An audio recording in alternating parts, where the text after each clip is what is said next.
Hi, welcome to Juice Bar. Today we're gonna compare a dry martini to an extra dry martini.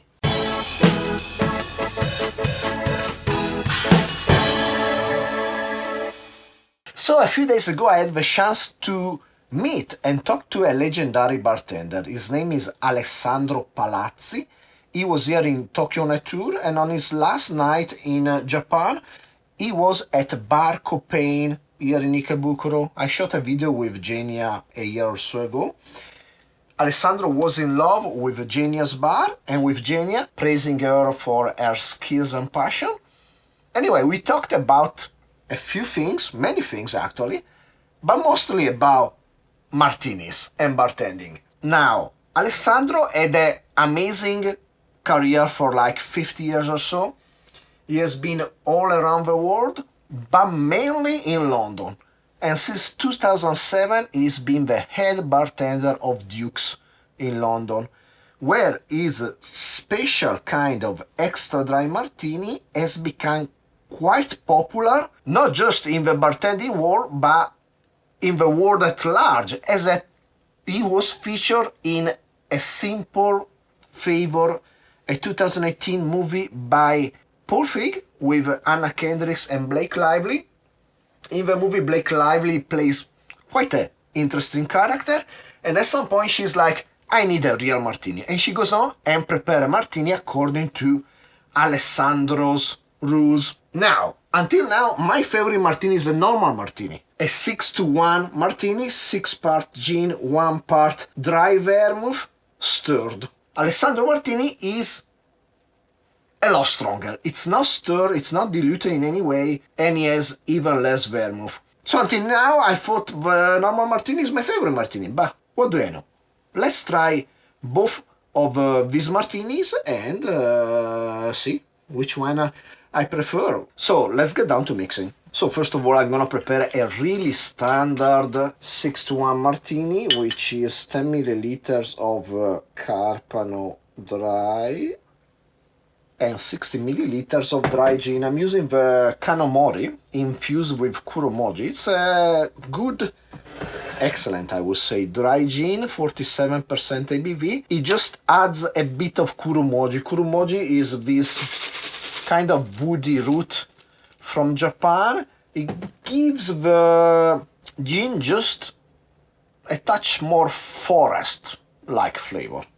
So 60 milliliters of this gin, and then I guess some ice, and give it a stir. Blake Lively character in the movie says ice ruins everything, but hey, that's my normal way to do this. The movie A Simple Favor is pretty good. If you haven't seen it, watch it. It's quite a thriller. Through the movies, quite a few times I was like, it's gonna go in this direction, and then the movie surprised me, going in a different direction. The only critique I could give the movie is that it's a bit uneven as tone. For most of the movie, it's quite a humorous thriller, but in some points it's just really funny. Because even slapstick at some point, it gets just hilarious. So yeah, he has a bit of ups and downs in the fun department, but overall a really good movie. I wish there were more movies like it. Let's strain our martini in a chilled V-shaped glass, just as classic as it gets. And let's express some lemon peel. I have here a lemon from Shizuoka, and there you go, a classic standard 6-to-1 ratio dry martini. Cheers. I wonder why I have to taste this. I'm pretty sure I know how it tastes like.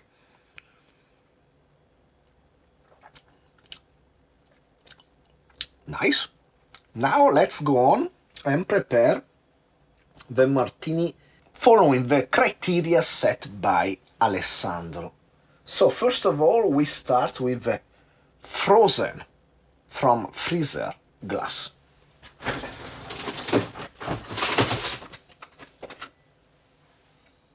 And with frozen gin. Now in this bottle I have the exact same gin.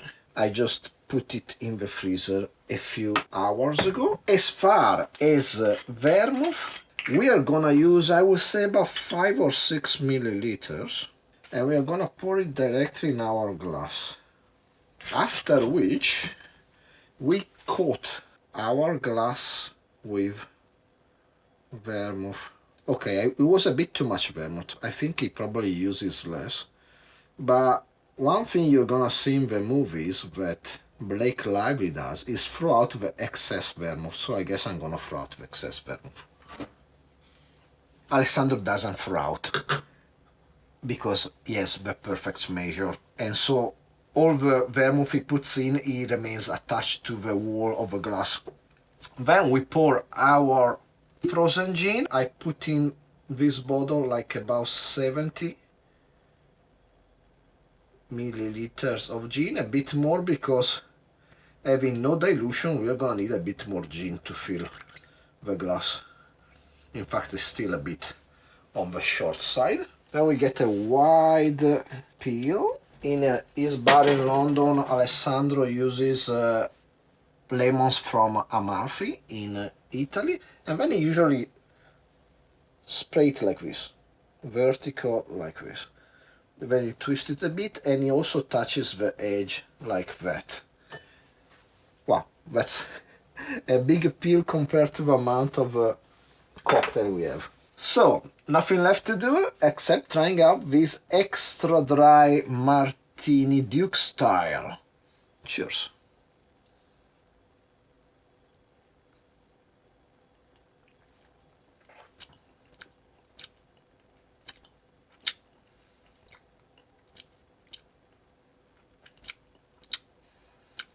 Hey, it's excellent. I think I can take it. I was worried it was going to be too strong. Let me go back and compare to the normal martini here.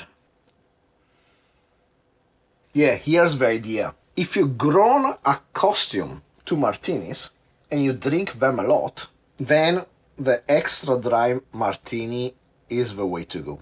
You just get the full flavor of a gin with no compromise. It is extremely stiff though. It's really strong. So you gotta know what you're getting into. That's all I'm saying. But as far as a concentration of flavor, it's definitely more flavorful. It's really good. It's really good. Whew. But it does hit you quite strongly. Then when you go back to the normal diluted martini, yeah, there is a lot less flavor going around. I mean, it's easier to drink, but yes, less flavorful. So you gotta know who you are in the end. Can you take the real martini, extra dry, no dilution, or you want to have some dilution? I don't think either answer is wrong. You do you, man. You do what you like. I think normally I will still like normal martini, but yeah, the Duke's Way, it's absolutely excellent, and you get to taste the full flavor of the gin. So I hope you enjoyed the video. Please like, subscribe, comment down below, share with anybody you like and don't like. Steal yourself a martini or just pour yourself a martini, and hopefully I will see you next time. Cheers.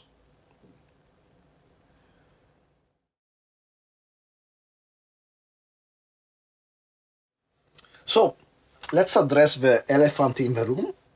I almost killed myself yesterday while washing dishes. I had a lot of stuff in the sink to wash, and at some point things were not stable. They fell a bit.